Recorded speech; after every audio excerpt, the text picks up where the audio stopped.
아멘. 이번 시간에 우리는 디모데 전서에 왔습니다. 우리 자매 집회에 추구하는 순서는 이 성경이 이렇게 기록된 순서가 아니라 기록 연대 순서, 다시 말해서 바울의 사역 안에서 기록 연대 순서에 따라서 우리가 지금 추구하고 있습니다. 성경의 이 기록에 의하면 로마서에서 히브리서까지 바울의 14서신이 기록되어 있죠. 그런데 성경의 이러한 기록은 로마서에서 고린도전서, 갈라디아, 에베소서, 빌립보서, 골로새서, 데살로니가 전후서 이 9권이 먼저 나오죠. 이것은 바로 수신자가 교회입니다. 그리고 그 다음에 4권의 책이 나오죠. 오늘부터 시작하는 고린도전서, 후서, 디도서, 빌레몬서 이 4권의 책은 개인에게 보낸 편지이고, 나머지 하나 히브리서는 제일 마지막에 기록되어 있죠. 이 히브리서는 수신자가 교회와 개인이 아니라 수신자가 히브리 일입니다. 그리고는 이제 우리는 바울의 이러한 기록 연대에 따라서 보면 14서신은 3344로 되어 있죠. 2차 사역 때 3권, 갈라디아서, 데살로니가 전후서, 그 다음에 3차 사역에 3권, 고린도 전후서, 로마서, 그리고 감옥에서의 4권, 에베소서, 빌립보서, 골로새서, 빌레몬서. 이제 감옥 그 이후에 마지막 4권 오늘부터 시작하는 바로 디모데 전후서, 디도서, 그리고 히브리서. 이 4권은 이제 감옥 이후의 책이죠. 그래서 기록 연대 순으로 우리가 지금 지난번에 우리가 빌립보서를 보았죠. 빌립보서는 감옥 안에 있으면서 마지막으로 쓴 4번째 서신이고, 이제 풀려났습니다. 바울이 감옥에서 이제 빌립보서 보면은 풀려 나오기를 참 고대했죠. 바울의 고대대로, 오남대로 바울은 풀려 나왔습니다. 이제 나와서 어디 갔겠습니까? 교회들을 방문했겠죠. 성경에서는 자세한 기록은 없지만, 그러나 에베소에 간 것은 분명하고, 그리고 아마도 에베소 옆에 골로새 교회입니다. 히에라볼도 있고, 아마 골로새 교회에 갔을 것입니다. 왜냐하면 바울은 감옥에서 이 골로새서를 쓰고 빌레몬서를 쓰면서 빌레몬에게 오네시모를 보냈기 때문에 아마 그 관계를 또 알아보기 위해서 당연히 골로새서를 방문했겠죠. 그리고는 아마 빌립보서 쓸 때에도 빌립보를 가고 싶은 마음이 있었지 않습니까? 이 빌립보. 어쨌든 많은 교회들을 방문했을 것입니다. 그러나 성경에서 분명하게 보여주는 것은 다른 많은 곳을 방문했지만 한 교회를 분명하게 방문했죠. 어디입니까? 에베소 교회입니다. 그래서 이 디모데 전서는 에베소 교회를 방문하고, 그런 다음에 이제 바울이 이제 에베소에 디모데를 거기에 머물게 하고, 그리고 이제 바울은 마케도니아로 이렇게 건너옵니다. 그래서 마케도니아에서 유럽이죠. 마케도니아에서 이제 그 편지를 쓴 것이 바로 디모데 전서, 디모데에게 보내는 첫 번째 편지입니다. 다시 말해서 그 디모데 전서 개인에게 쓴 편지이지만 사실 그 내용은 에베소 교회의 상태, 그 상황을 이제 보고 다른 가르침이 들어와서 이러한 상황과 이 배경을 보고 이제 디모데에게 이러한 하나님의 경륜에 관한 가르침을 가르치라고 명령한 그러한 디모데에게 보낸 첫 번째 편지입니다. 우리가 이 성경에 대해서 간략하게 분류해봤는데 또 다르게 성경을 바울의 14서신을 분류한다면 10 플러스 4. 10은 뭐냐면 바로 앞에 있는 로마서, 고린도전서, 갈레필골, 그 다음에 데살로니가 전후서, 히브리서까지 이를 내서 다 해서 10권을 이렇게 묶습니다. 그 10권의 책은 바로 그리스도와 교회에 관한 이러한 교회의 그 생명, 교회의 본성, 교회의 책임에 관한 방면의 이러한 책이라면 오늘 우리가 다루고 있는 디모데 전후서, 디도서, 빌레몬 이 네 권의 책을 함께 따로 떼낼 수가 있습니다. 물론 빌레몬은 기록에 의하면 감옥에서 썼지만 그러나 내용상으로는 디모데 전후서와 디도서와 빌레몬서 이렇게 네 권의 책이 함께 묶입니다. 왜냐하면 여기에 네 권의 책은 교회의 실행에 관한 부분입니다. 교회의 행정을 어떻게 하는가, 교회의 목양과 그래서 기독교 안에서는 이 책들을 다 목회서신이라고 말하죠. 뭐 틀린 건 아닙니다만 그러나 정확하게 말하면 교회의 실행상, 행정과 목양에 관한 이 네 권의 책들이죠.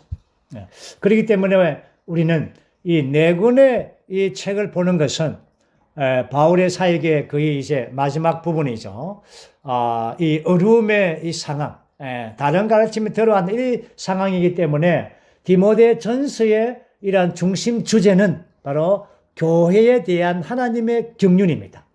그래서 바울은 에베소서에서도 계속해서 하나님의 경륜에 관하여 청지기 직분에 관하여 계속 말씀했지만 특별히 디모데 전서에서는 이 다른 가르침에 이렇게 대비해서 하나님의 경륜을 가르치라는 아주 강한 부담을 디모데에게 이렇게 말했습니다.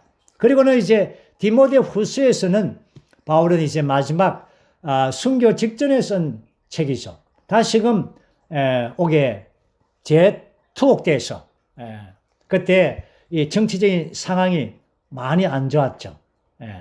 그래서 이제 거기에서 이제 순교 전에 쓴 책이 디모데 후서인데 바로 그 주제가 교회 하락에 대한 예방 접종이라는 이러한 주제를 가지고 씁니다. 많이 하락되었죠. 교회가 타락되었죠. 그래서 이러한 예방 접종이 필요한 것입니다. 그리고는 디도서는 디모데 전서 다음에 디도서가 나오는데 이 두 책은 바울이 나와서 AD 65년경에 나와서 65년 그 해에 이 두 권의 책을 씁니다. 디모데 전서, 디도서. 이 디도서는 디도를 거기에 섬에 머물고 거기에서 교회 질서를 어떻게 유지하는가, 교회가 어떻게 보존되는가에 관한 이러한 제목으로 쓴 겁니다. 그리고 빌레몬서는 우리가 지난번에 봤듯이 바로 세 사람 안에서의 이러한 믿는 이들의 평등한 신분, 주인과 노예가 세상의 이러한 이 노예 제도가 그리스도 안에서 이 평등한 신분을 가진 그리스도의 몸의 새 사람이라는 것을 보여주는 놀라운 방면이죠. 그렇게 해서 이 네 권의 이 마지막 네 권의 책들은 교회 생활에 이러한 특별한 실행들, 행정들, 그 다음에 목양들 이러한 방면들을 기록해 주고 있습니다. 이제 우리는 오늘 디모데전서 1장을 다룰 것입니다. 1장에서는 세 가지 중점을 가지고 있습니다. 첫째는 서문이고 두 번째는 하나님의 경륜 대 다른 가르침, 세 번째는 객관적인 믿음을 지키기 위해서 필요한 주관적인 믿음과 선한 양심, 이렇게 해서 세 가지 중점입니다. 먼저 우리는 첫 번째 서문을 보겠습니다. 서문은 1절과 2절입니다. 우리 함께 읽어보죠. 우리의 구주이신 하나님과 우리의 소망이신 그리스도 예수님의 명령에 따라 그리스도 예수님의 사도가 된 바울은 믿음 안에서 참된 아들이 된 디모데에게 편지합니다. 하나님 아버지와 우리 주 그리스도 예수님에게서 오는 은혜와 긍휼과 평안이 그대에게 있기를 바랍니다. 아멘. 우리는 디모데 전후서와 디도서 이런 교회 실행에 이렇게 대한 이 세 권의 책에 중요한 특징이 있습니다. 바울은 이 세 권의 책 안에 아주 많이 언급한 7단어가 있는데 먼저 우리는 그 7단어를 먼저 우리가 볼 겁니다. 첫 번째는 이 믿음이라는 단어입니다. 이것은 바로 객관적인 믿음이죠. 하나님의 신약 경륜에 관한 완전한 복음의 내용을 말하고 있습니다. 두 번째는 진리라는 단어입니다. 진리가 무엇입니까? 바로 객관적인 이러한 믿음의 내용, 그 내용의 실제이죠. 그 실제가 바로 진리인 것입니다. 세 번째 단어가 건강한 가르침이라는 단어가 나옵니다. 건강한 가르침. 이게 뭡니까? 건강하다는 것입니다. 이 가르침을 받으면 생명 공급이 있고 아주 건강해지는 겁니다. 그래서 이 모든 하나님의 풍성을 이렇게 신성한 생명의 공급을 건강하게 받는 것. 그 다음에 네 번째가 바로 생명이라는 겁니다. 이 생명은 영원한 생명이죠. 파괴되지 않는 영원한 하나님의 신성한 생명에 관해서. 그 다음에 다섯 번째 단어가 경건입니다. 경건은 무엇입니까? 하나님을 표현하는 생활입니다. 그 다음에 여섯 번째 단어가 바로 주관적 믿음입니다. 주관적 믿음은 객관적인 믿음에 대한 이러한 이 객관적인 믿음의 진리에 대한 우리의 반응, 이것이 바로 주관적인 믿음이죠. 우리가 이러한 방면을 자세하게 볼 것입니다. 마지막 일곱 번째가 양심입니다. 양심은 우리의 영의 주도적인 우리의 부분이죠. 사람 안에 있는 부분이죠. 이것은 우리의 믿음 안에 우리를 보존하기 위한 하나의 시금석이고 점검표가 되는 그러한 부분입니다. 그래서 이 일곱 단어, 객관적인 믿음, 진리, 건강한 가르침, 생명, 경건, 주관적인 믿음, 양심, 이러한 일곱 단어가 이 교회 생활의 실행 디모데 전후서와 디도서 전체에서 아주 강하게 강조하는 것입니다. 이제 우리는 1장 1절에 우리가 말씀해 보면 바울의 이 서문에서 아주 특별하게 말하는 것은 바로 우리 구주이신 하나님, 우리의 소망이신 그리스도라는 단어를 씁니다. 하나님과 그리스도를 언급할 때 하나님을 우리의 구주이신 하나님으로 언급합니다. 이것은 바로 하나님이 바로 우리의 구주가 되신 분이십니다. 그리고는 그리스도가 우리의 소망이 되신 분이시죠. 그리고는 그리스도 예수님의 명령에 따라 여기 바울은 권면이라는 단어를 쓰지 않고 특별히 명령, 디모데 전후서는 이러한 이 배경이 상당히 교회에 대한 한학의 배경을 가지고 있기 때문에 바울의 어떤 의도와 그 부담이 상당히 강합니다. 그래서 이러한 명령이라는 단어를 쓰죠. 그것은 이 명령은 바울이 사도가 된 것은 바로 하나님과 그리스도 예수님의 명령에 따라라는 단어를 씁니다. 그래서 나중에도 이 명령 단어가 또 나오는데 바울은 사도됨에서부터 이러한 생명의 영원한 생명에 의해서 그 생명의 어떤 명령이죠. 이것은 아주 생명이 그를 사도 직분 안으로 이끌었다는 것입니다. 이것이 바울은 하나의 명령으로 받아들인 것입니다. 그리고는 2절에서 믿음 안에서 참된 아들, 바울의 참된 아들이라는 단어를 쓰죠. 영적으로 낳은 아들입니다. 디모데에게 편지합니다. 하나님 아버지와 우리 주 그리스도 예수님에게서 오는 은혜와 긍휼과 평안이 그대에게 있기를 바랍니다. 모든 성도들은 다 이러한 주 예수 그리스도에게서 오는 은혜, 긍휼, 평안, 이것이 늘 지켜지는 것은 중요하죠. 왜냐하면 그리스도인의 참된 생활과 교회 생활의 모든 풍성은 여기에서 나옵니다. 그분의 은혜와 긍휼과 평안이 있을 때 우리는 교회 안에서 모든 풍성을 누릴 수가 있게 되는 것입니다. 그러므로 디모데에게 먼저 바울은 그 영적인 아들에게 이렇게 서론의 말을 먼저 했죠. 이제 3절부터 17절까지 이 내용은 하나님의 경륜대 다른 가르침입니다.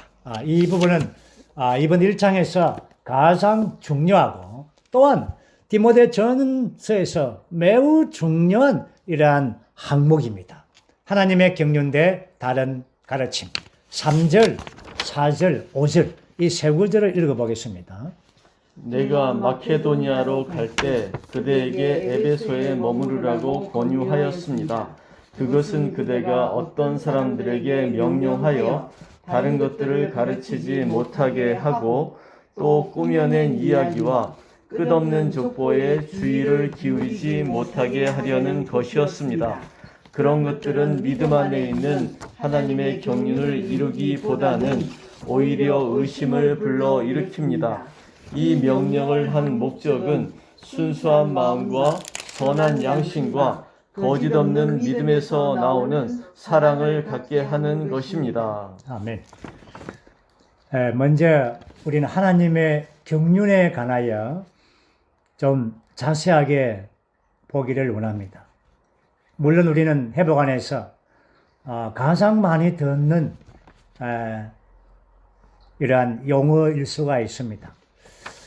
회복 안에 이렇게 조그만 시간을 가졌다면, 몇 년의 시간을 가졌다면 아마 하나님의 경륜이라는 이 단어는 아마도 많이 들었을 것입니다. 왜냐하면 주의 회복은 하나님의 경륜을 위한 것입니다. 하나님은 그분은 영원 전에 그분의 뜻을 가지셨죠. 우리는 하나님의 뜻과 기쁘심과 목적과 그분의 계획, 그분의 경륜 이 단어를 우리가 사용할 때에 물론 이것이 이렇게 약간 앞뒤로 써도 별 상관없지만 그러나 더 정확하게 이러한 방면을 우리가 사용한다면 제일 먼저 써야 될 단어가 하나님은 영원 전에 가졌던 것은 그분의 뜻입니다. 그래서 이러한 에베소서에서 이러한 말씀을 말하죠. 그분의 뜻에 따라 그분의 깊으신 뜻 계속 그분의 뜻이 먼저 나옵니다. 그리고는 그분의 뜻을 가지셨고 그 뜻에 따라서 그분은 목적을 정한 겁니다. 그리고는 뜻이 있고 그 다음에 목적이 있는 것입니다. 뜻과 목적을 그분이 가지실 때에 그분의 감정은 그분의 느낌은 기쁘심인 것입니다. 그래서 에베소서에서 그분의 뜻의 기쁘심 또한 기쁘심에 따라 목적을 정하셨다. 항상 그분의 뜻과 목적을 말할 때 항상 그분의 기쁘심을 말합니다. 왜냐하면 그분은 이러한 즐거움과 기쁨 안에서 그분의 뜻과 목적을 세우신 것입니다. 그리고는 이제 그분의 뜻과 목적에 근거해서 그분은 한 단계 전진하는데 그 전진된 단계가 뭐냐면 바로 삼일성의 의결입니다. 그분은 셋 하나님이십니다. 그분은 한 분이면은 의결이 필요 없습니다. 회의가 필요 없습니다. 그분은 셋 하나이신 분이 셋 방면이 있기 때문에 그분은 의결을 거칩니다. 그 의결을 통하여 바로 하나의 계획, 플랜을 짰습니다. 그 계획이 무엇이냐? 그 계획이 바로 하나님의 경륜이라는 것입니다. 그래서 그분의 계획에 따라 바로 경륜을 이루는데 삼일성의 하나님께서 아버지는 권원으로서 아들은 이러한 수단으로 통로로서 또한 그 영은 사람 안에 적용함으로써 이렇게 삼일성을 통하여 삼일 하나님께서 어떠한 계획이 사람 안으로 분배하는 것입니다. 전적으로. 그래서 하나님의 경륜은 하나님의 분배하심, 분배라는 단어와도 같게 쓸 수가 있습니다. 그리고는 하나님의 경륜이라고 말할 때 바울은 네 방면에서 말했습니다. 에베소서 1장 10절에 보면 뭐라 했습니까? 때가 찰 때의 경륜, 때가 찬 경륜이라고 말합니다. 뭔가 이렇게 때가 차기 전에는 밝혀지지 못했죠. 그러나 때가 찼을 때 그 경륜을 말합니다. 그리고는 이제 완전히 때가 차게 되면 그 경륜의 완성이 어떻게 됩니까? 하늘들에 있는 것, 땅에 들어 있는 것, 만물이 다 그리스도의 머리 되심 안으로 통일되는 것입니다. 언제? 때가 찰 때의 경륜입니다. 때가 찰 때는 그래 됩니다. 그리고 두 번째 바울이 경륜을 말할 때는 에베소서 3장 9절입니다. 3장 9절에서는 만물을 창조하신 하나님 속에 영원부터 감춰져 있던 비밀의 경륜이라는 단어를 씁니다. 감춰져 있다는 거죠. 비밀스러운 경륜입니다. 그런데 이러한 비밀의 경륜이 모든 사람에게 밝혀졌습니다. 라고 말합니다. 오늘 바울의 사역을 통하여 교회를 통하여 감춰져 있던 이 비밀의 경륜이 이제 드러난 것입니다. 밝혀졌습니다. 그 다음에 이제 세 번째 나오는 단어가 에베소 3장 2절인데 그 보면은 경륜이라는 단어를 쓰지 않고 뭐라 합니까? 여러분을 위하여 나에게 주신 하나님의 은혜의 청지기 직분. 은혜의 청지기 직분. 이 청지기 직분이 바로 하나님의 경륜이라는 단어와 어원이 같습니다. 청지기 직분. 다시 말해서 하나님 편에서는 그분은 경륜의 방면을 말하고 사람의 편에서는 사도는 그것이 청지기 직분을 가졌다라고 말하는 것입니다. 청지기 직분은 무엇입니까? 하나님의 경륜이든 청지기 직분이든 바로 분배하는 것입니다. 삼일 하나님을 그분의 믿는 안으로 분배하는 것입니다. 이것이 바로 하나님의 경륜이죠. 중심적인 내용이죠. 그리고는 한 단어가 되어 있습니다. 이것을 맞추면은 회복 안에서 아주 있으면서 아주 잘 있었다. 이렇게 말할 수 있는데 누가 이 경륜과의 이 어원이 같은 단어를 누가 또 말할 수 있는 분 있겠습니까? 바울의 힌트는 바울의 사역은 아닙니다. 주 예수님께서 말한 적이 있습니다. 뭐겠습니까? 양을 치라. 아멘. 요한복음 10장 9절 말씀 보면 주님이 이렇게 말합니다. 내가 문입니다. 누구든지 나를 통하여 들어가면 구원을 얻고 들어가고 나올 것이며 또 풀밭을 발견할 것입니다. 이 풀밭이 바로 그 경륜이라는 단어의 오이코스와 노모스. 오이코스는 가정이고 노모스는 법이죠. 행정이죠. 가정의 법, 가정의 행정을 말하는데 이 노모스가 이 어원이 바로 풀밭입니다. 바로 풀밭. 풀밭은 바로 분배와 관계가 있죠. 미양떼가 먹는 그러한 초장, 풀밭. 이것이 하나님의 경륜에 관한 것이다. 이제 마지막으로 제가 하나 빠뜨리죠. 마지막 5번째. 이제 이게 5번째네요. 오늘 디모데전서 1장 4절에 있는 이 말씀입니다. 무엇입니까? 믿음 안에 있는 하나님의 경륜입니다. 그런데 바울은 아주 다양하게 때가 찬 경륜, 비밀의 경륜, 또한 청지기 직분 이렇게 말했을 뿐 아니라 이것이 믿음 안에 있다라고 말합니다. 믿음 안에 있는 하나님의 경륜이라고 말합니다. 이제 우리는 제가 이 하나님의 경륜에 관하여 우리가 많이 들었고 또 많이 알고 있는 내용이지만 다시 한 번 더 우리 모두가 다 우리 마음을 다 비우고 정말 모르는 자로서 제가 하나님의 경륜을 모릅니다. 오늘 다시금 새롭게 보기를 원합니다. 이런 마음으로 순수하게 하나님의 경륜을 다시 한 번 더 보기를 원합니다. 저는 여기서 한 7 방면을 볼까 합니다. 물론 우리가 다 아는 내용이지만 또한 새롭게 보기를 원합니다. 첫 번째, 이 하나님의 경륜의 이상을 보는 것입니다. 잠언의 말씀에서도 사람이 이상이 없으면 방자하게 행한다라는 말이 있죠. 그리고 바울은 아그리빠 왕에게 내가 그 본 이상을 거스릴 수가 없다고 말합니다.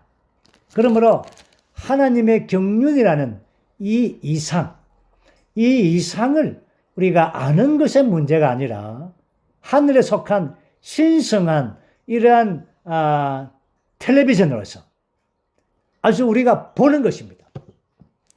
잊혀질 수가 없을 정도로 바울이 다마스커스에서 아주 강하게 그리스도와 그분의 몸에 대한 놀라운 이상을 본 것처럼 우리가 이 하나님의 경륜이라는 이 조망의 빛 안에 그 이상을 보는 것이 제일 먼저 필요합니다.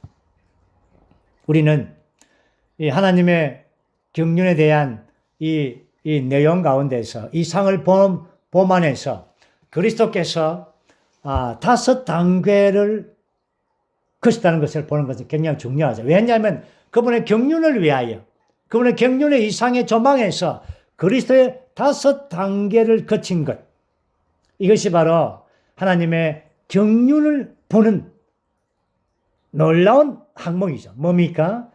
육체 되심, 이 땅에 인간 생활을 사심, 십자가의 죽으심, 그분의 부활하심, 그분의 성천하심, 이 5 항목은 바로 하나님의 경륜 안에서 가장 중심적인 그분에 대한 이 단계입니다. 그리고는 5 단계를 통하여 이제 2 방면을 보는데 그것이 바로 그리스도의 몸과 새 예루살렘입니다. 이러한 5 단계를 거친 것은 그리스도의 몸을 얻기 위함이고 그리스도의 몸은 새 예루살렘으로 완결되는 것입니다. 이것이 하나님의 경륜 안에 있는 큰 조망인 것입니다. 다시 말해서 하나님의 경륜은 하나님께서 사람이 되셔서 사람으로 신격에서는 아니지만 생명과 본성에서 하나님 되게 하시어 새 예루살렘을 완결하는 그리스도의 몸을 건축하기 위한 것이다. 이것이 하나님의 경륜에 대한 놀라운 정의죠. 이러한 놀라운 이상을 본다는 것은 잊을 수 없는 이상이죠. 뭔가 우리 내용을 아는 방면이 아니라 이러한 큰 봄이 먼저 필요한 것입니다. 2 번째는 하나님의 경륜은 바울의 완성하는 사역의 중심 이상입니다. 우리는 성경에 전체에서 바울이 뭐라 했습니까? 내가 하나님의 말씀을 완성했다라고 골로새서에서 선포했습니다. 이 말은 바로 하나님의 경륜을 밝힌 것입니다. 그분이 가지신 그분의 경륜의 모든 내용들을 수행했다는 것이죠. 그러므로 하나님의 경륜은 바울의 완성하는 사역의 중심 이상입니다. 오늘 이 사역은 무엇입니까? 바로 바울의 완성하는 사역의 이러한 회복인 것이요, 연장인 것입니다. 그러므로 저의 회복은 하나님의 경륜을 완성하는 것입니다. 분명합니까? 성경 전체는 하나님의 경륜에 관한 책입니다. 거기에 많은 방면들이 있지만, 그러나 성경 전체의 이러한 보물 상자 안에 그 다이아몬드는 하나님의 경륜입니다. 아멘. 예. 그 다음에 세 번째는 하나님의 경륜은 바로 분배입니다.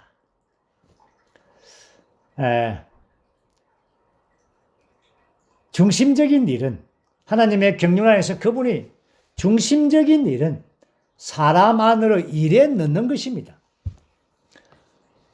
하나님의 역사의 중심적인 일은 다른 거 없습니다. 물론 많은 우주를 창조하고 많은 지금 우주를 붙들고 있고 세계 역사를 움직이고 있고 많은 일들이 있지만, 그러나 이 모든 것은 다 중심적인 일이 아닙니다. 하나님의 중심적인 일은 그분 자신을 사람 안으로 분배해 넣는 것입니다. 그분의 일에 넣는 것입니다. 그분의 일입니다. 그분의 일은 전적으로 사람 안에 그분 자신을 넣는 것입니다. 우리 안에 어떤 환경이 있고 어려움이 있고 그렇지 않습니까? 기쁨이 있고 즐거움이 있고 많은 그 사람의 이러한 생활과 활동이 있는 모든 걸 안배한 것은 다 그분 자신이 사람 안에 일에 넣기 위한 것입니다. 그분은 이 일이 중심적인 일입니다.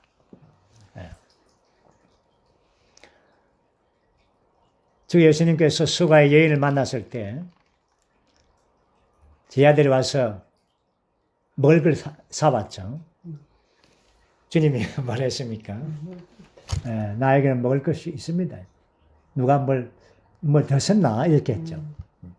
하나님의 일은 그 죄인이 그리스도를 받아들이는 것. 믿는 이들이 그리스도의 풍성을 얻는 것. 이것이 하나님의 일입니다. 중심적인 일이고.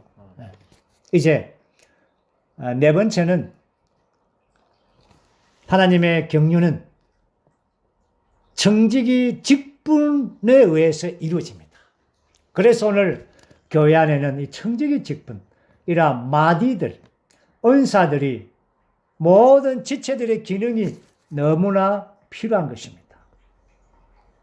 우리는 다만 우리가 청지기 직분을 받았고 은사가 있고 그래서 신을 하라니까 신을 하고 이런 문제가 아니라 하나님의 경륜의 중심적인 일에 동력하는 자들입니다. 동반자들이죠. 그러므로 하나님의 경륜은 청지기 직분을 가져야 되는 것입니다. 그래서 바울을 얻은 것입니다. 그 바울은 자기가 청지기 직분을 받았다고 했습니다. 그러면서 우리가 이 사역을 받았습니다. 이 청지기 직분은 가진 자는 많지만 그 직분, 그 사역은 유일한 하나의 사역인데 그리스도의 몸을 건축하는 유일한 사역이 있습니다. 그러나 많은 청지기들이 필요한 것입니다. 그 다음에 다섯 번째는 하나님의 경륜의 중심은 그리스도입니다. 우리가 에스겔에서 이 큰 그 위대한 바퀴가 나오죠. 그 바퀴의 중심이 있고 그 축이 있고 그 바깥에가 있죠. 중심은 그리스도이고 그 바깥에도 그리스도입니다. 그러므로 그리스도가 하나님의 경륜 안에서 중심이고 또한 내용이고 또한 모든 것이 되는 것입니다. 하나님의 경륜 안에서 그리스도 안에 있는 것이. 그러므로 그리스도 떠나서는 하나님의 경륜을 이룰 길이 없습니다. 전혀 그거는 하나님의 일이 아닙니다. 그리고 여섯 번째는 하나님의 경륜은 초점을 가지고 있습니다. 이걸 제가 한번 물어보죠. 여러분, 하나님의 경륜의 중심은 그리스도라면 하나님의 경륜의 초점은 무엇입니까? 초점은 또 그리스도입니까? 예, 초점은 바로 사람 안에 있는 연합된 영입니다.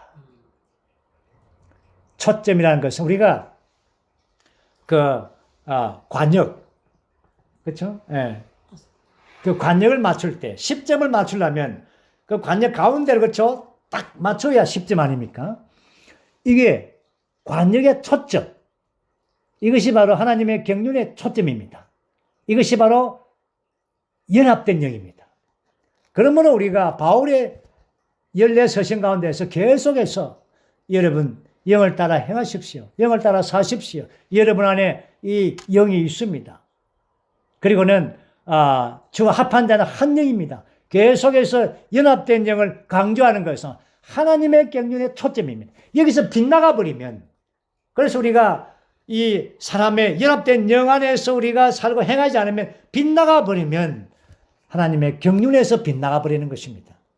마지막에 일곱 번째는 하나님의 경륜의 목표가 무엇인가? 이건 다 알겠죠. 무엇입니까? 그리스도의 몸입니다. 그리스도의 몸이 하나님의 경륜의 목표입니다. 오늘 우리는 다시 한 번 더 우리가 하나님의 경륜에 관하여 정의한다면 하나님께서 사람에 대해 오셨습니다. 그것은 사람 안에 그분 자신을 분배하기 위해서이죠. 그분은 생명 주는 영이 되셔서 완결된 영으로 사람 안에 계속적으로 생명과 본성과 모든 것으로 계속적으로 분배해서 우리가 하나님이 되기까지, 물론 신격은 아니지만 생명과 본성과 외양과 포행과 모든 방면에서 그분과 꼭 같이 되게 하는 것이 바로 새 예루살렘을 완결하는 것입니다. 이 새 예루살렘을 완결하기 위하여 이 시대에 그리스도의 몸을 갖는 것이 하나님의 경륜의 바로 목표인 것입니다. 오늘 교회를 통하여 그리스도의 몸의 실제를 갖는 것입니다. 그래야 우리는 다음 시대에 새 예루살렘이 완결되기 위한 것입니다. 분명합니까? 네, 이제 분명하다면 이제 다음으로 넘어가죠. 이제 우리는 디모데전서 1장 4절에서 믿음 안에 있는 하나님의 경륜, 이 방면을 또 조금 더 보기를 원합니다. 믿음 안에 있는, 믿음이 무엇인가? 믿음은 무엇입니까? 한마디로 말한다면 내가 아니요 그리스도, 이것이 믿음입니다. 자신을 멈추고 주님을 신뢰하는 것, 주님을 바라보는 것, 이것이 믿음입니다. 그러므로 우리는 하나님의 경륜을 이루는 그 영역과 그 시작과 그 발전은 전적으로 믿음 안에 있어야 됩니다. 우리가 믿음을 떠나서 스스로 행한다면 하나님의 경륜이 성취되고 발전되고 나아갈 수가 없는 것입니다.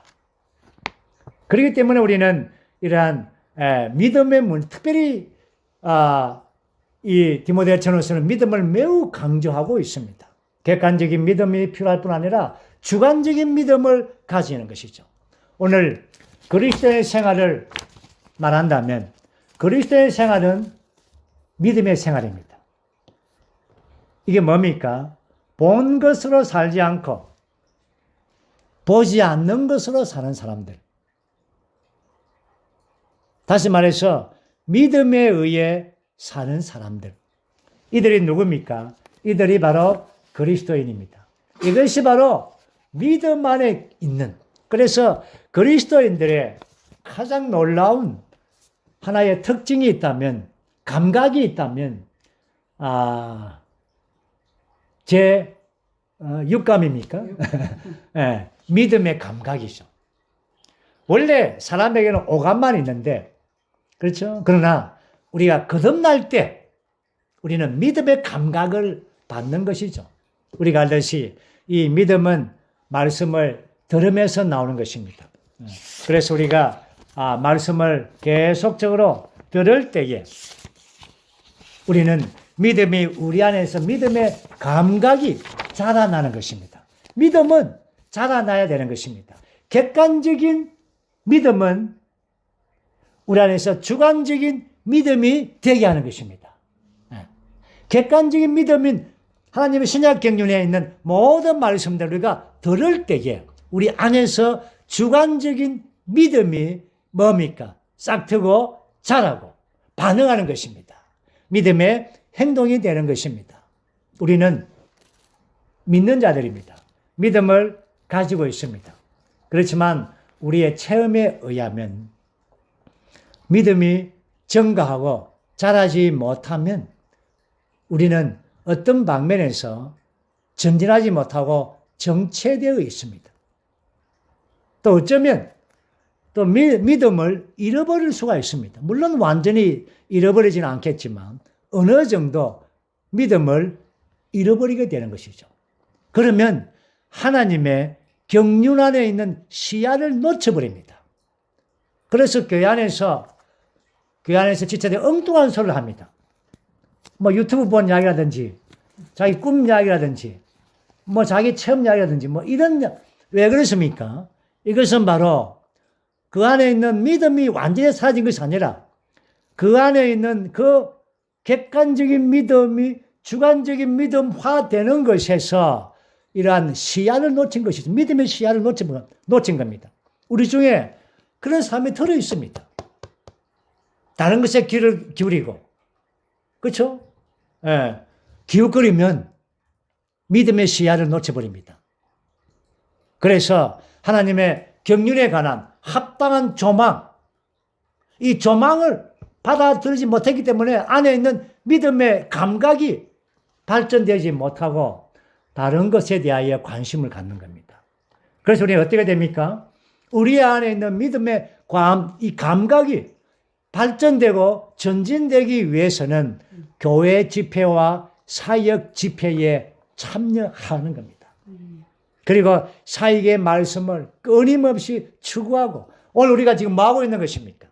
우리는 사역의 말씀을 함께 추구하면서 믿음의 시야를 하나님의 경륜에 고정시키는 것이고, 우리는 이 객관적인 믿음을 볼 뿐 아니라 우리 안에 있는 주관적인 믿음을 갖게 하는 능력이 있게 하는 것입니다. 그래서 믿음이 우리 안에서 자라가게 하는 것입니다.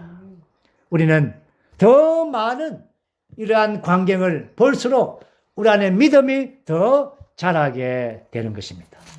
그럴 때에 우리는 믿음 안에서 하나님의 경륜을 이루게 되는 것입니다.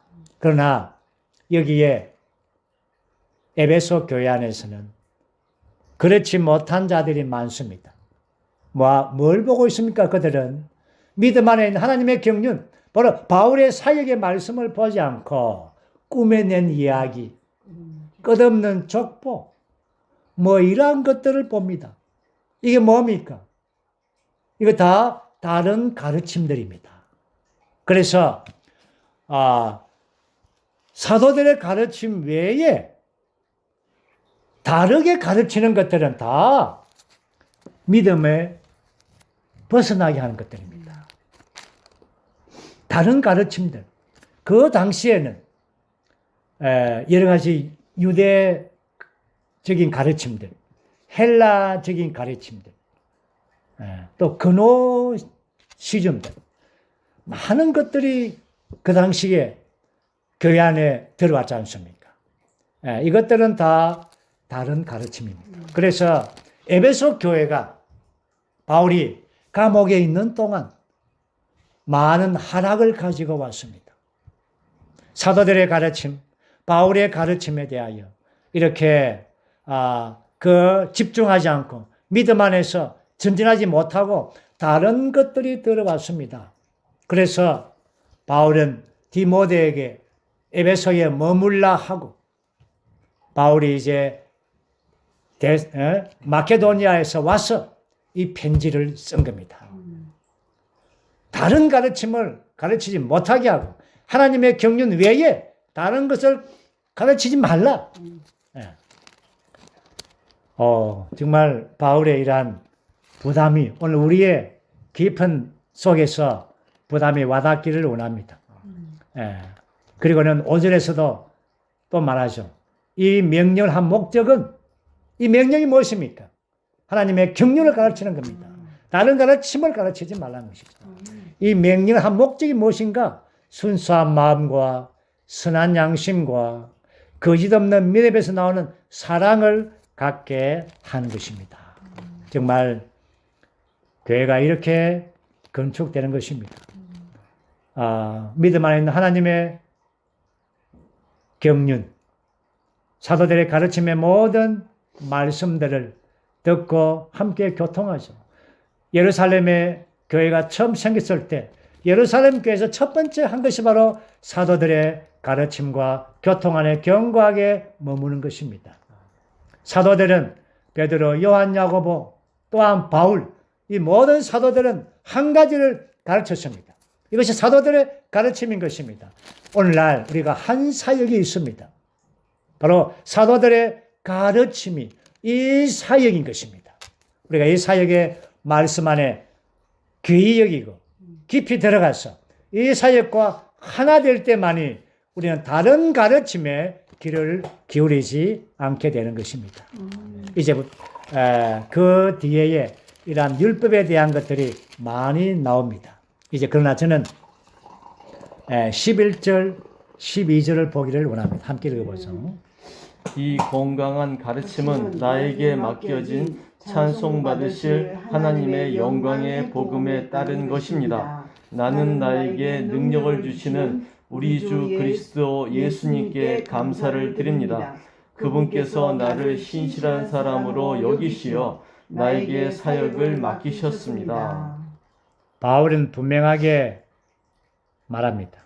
이 건강한 가르침, 사도들의 가르침이요, 바울의 이러한 완성한 사역의 말씀, 이러한 그 가르침을 찬송받으실 하나님의 영광의 복음에 따라. 이 단어는 참 정말 놀랍지 않습니까? 찬송받으실 하나님의 영광의 복음. 하나님은 늘 찬송받기를 원하시는데 그 바울이 가진 복음이 바로 그렇습니다. 하나님의 영광, 하나님의 표현된, 하나님이 나타난 복음이죠. 이것이 뭡니까? 하나님의 경륜입니다. 바울은 믿음 안에 있는 하나님의 경륜을 수행하는 것이 바로 하나님의 영광의 복음에 따라 나에게 맡겨졌다는 겁니다. 바울의 청지기 직분이죠. 바울은 이러한 청지기 직분을 맡은 자입니다. 그래서 13절에서 17절까지가 이렇게 하나님의 경륜 안에 있는 한 사람의 본을 말합니다. 그래서 자기 자신에 대하여 말하고 있죠. 자기가 어떤 자인데 주님의 은혜와 긍휼하심으로 하나님의 긍휼을 통하여 어둠에서부터 벗어나서 비단으로 와서 하나님의 경륜의 놀라운 신약사역의 말씀을 말해내는 청지기 직분을 가졌다라고 말합니다. 그는 과거에 어떤 사람입니까? 제가 읽어보겠습니다. 나는 모독하는 사람이고 박해하는 사람이고 모욕하는 사람이고 내가 믿지 않을 때에 알지 못하고 행동했습니다. 눈물 없죠. 그러나 하나님께서 나에게 긍휼을 베풀어 주었습니다. 언제? 다마스커스에서. 그리고는 하나님께서 주님의 은혜와 긍휼과 은혜가 충만하게 나에게 왔을 뿐 아니라 또한 바울은 그래서 예수님 안에 있는 믿음과 사랑으로 주님께 나아갔습니다. 주님은 은혜와 긍휼과 은혜로 바울에게 왔고 바울은 믿음과 사랑으로 하나님께 나아가서 하나님의 그분의 선한 신실한 청지기가 된 것입니다. 그리고는 16절에서 바울은 이렇게 말합니다. 그분을 믿어 영원한 생명에 이르는 사람들의 본이 되게 하려는 것입니다. 바울은 우리의 본입니다. 그는 죄인들의 우두머리고 정말 교회를 잔해하고 박해하는 자였지만 하나님의 긍휼과 은혜로 구원받아서 청지기의 직분을 가진 우리 모두의 본이 된 것입니다. 17절 우리 함께 선포하겠습니다. 영원하신 왕, 곧 썩지도 않으시고 보이지도 않으시는 유일하신 하나님께 존귀와 영광이 영원 무궁히 있으시기 바랍니다. 아멘. 바울은 이렇게 하나님 아버지를 찬양했습니다. 그분은 영원하신 왕입니다. 썩지도 않으시고 지금 보이지도 않으시는 유일하신 하나님. 그분께 존귀와 영광이 영원 무궁히 있으시기를 바랍니다. 이것이 바울의 찬송이며 우리의 찬송이며 우리가 하나님께 드리는 찬양입니다. 이제 우리는 1장의 세 번째 항목 18절, 19절, 20절입니다. 우리 함께 읽어보죠. 아들 디모데여, 전에 그대를 두고 했던 예언에 따라 내가 그대에게 이 명령을 합니다. 그대는 그 예언을 따라 선한 싸움을 싸우고 믿음과 선한 양심을 가지십시오. 어떤 사람들은 이것들을 버렸고 믿음에 있어서는 파선하였습니다. 그런 사람들 가운데 후메네오와 알렉산더가 있습니다. 내가 그들을 사탄에게 넘겨준 것은 그들이 징계를 받아 하나님을 모독하지 않도록 하려는 것이었습니다. 아멘. 세 번째 마지막 항목은 객관적인 믿음. 이 객관적인 믿음을 지키기 위해서는 우리가 주관적인 믿음과 선한 양심이 필요하다고 말합니다. 다시 한 번 더 바울은 아들 디모데에게 명령을 또 합니다. 참 이 디모데 전서는 바울이 아주 강한 부담을 만질 수가 있습니다. 왜 그렇습니까? 그는 감옥에서 나와서 에베소 교회를 방문했을 때 깊은 느낌을 받았습니다. 다른 가르침들이 들어와서 하나님의 경륜이 무너지고 있습니다. 파괴되고 있습니다. 나중에 우리가 보면 디모데 후서에 가면은 아시아에 있는 모든 사람들이 나를 버렸다라고 말합니다. 바울의 사역을 버린 것은 하나님의 경륜을 버린 것이요. 사도들의 가르침을 저버린 것입니다. 그래서 바울은 디모데에게 다시금 이 선한 싸움을 싸우라고 명령을 하는 것입니다. 오늘 우리가 이 시대에 디모데가 되기 원합니다. 네, 저도 박디모데, 여러분 다 김디모데, 이디모데, 자 디모데가 되셔서 이 선한 싸움을 이 명령에 바울의 이러한 명령에 우리가 듣고 준행하기를 원합니다. 그런데 여기에 그렇게 바울을 괴롭혔던 그 두 사람을 언급합니다. 후메네오, 알렉산더. 그렇죠? 예. 정말 이름을 언급한다는 것은 심각한 것 아닙니까? 우리는 우리의 이름은 디모데입니다. 오늘 디모데 전서 1장을 우리가 추구하면서 교회가 질서를 가지고 교회가 건축되고 이 마지막 시대에 정말 신부 군대로서 단장되기 위해서는 하나님의 신약 경륜을 위하여 우리는 선한 싸움을 싸우는 자가 되는 것이 얼마나 필요한지.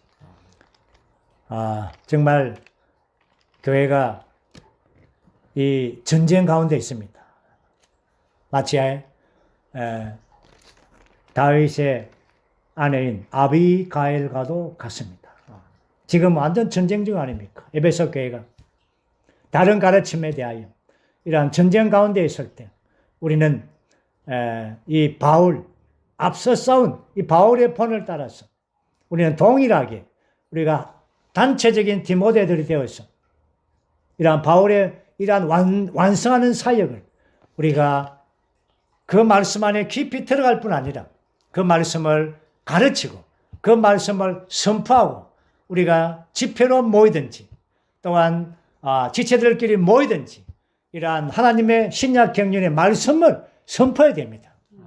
우리의 많은 다른 이야기들 하지 마시고 인터넷에서 떠도는 많은 말들 그런 것들 보지 마시고 우리는 다만 교회 집회와 사역 집회에 우리가 철저하게 참여하고 철저하게 누려서 이 말씀으로 조성되어서 신약 경륜을 위하여 싸우는 선한 싸움을 싸우는 다 디모데들이 되기를 원합니다.